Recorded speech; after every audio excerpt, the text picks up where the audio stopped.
السلام علیکم ورحمۃ اللہ وبرکاتہ۔ معزز ناظرین و سامعین، امید ہے آپ خیریت اور عافیت کے ساتھ ہوں گے۔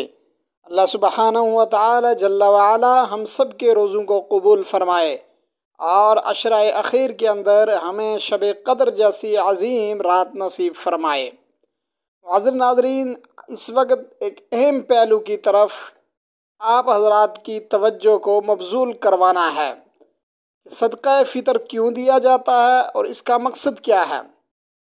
صدقہ فطر کا مقصد روزے کی حالت میں سرزد ہونے والے گناہوں اور کمی کوتاہی سے خود کو پاک کرنا ہے۔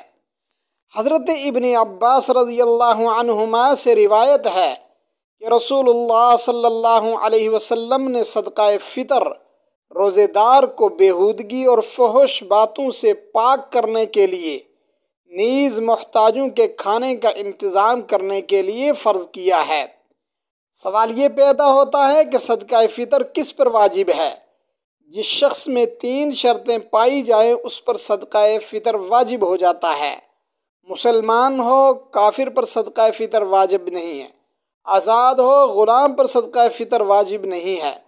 اپنے قرضے اور اصل ضروریات اور اہل و عیال کی ضروریات کے علاوہ نصاب کا مالک ہو، لہذا اس شخص پر جو قرض اور حوائج اصلیہ سے زائد نصاب کا مالک نہ ہو اس پر صدقہ فطر واجب نہیں۔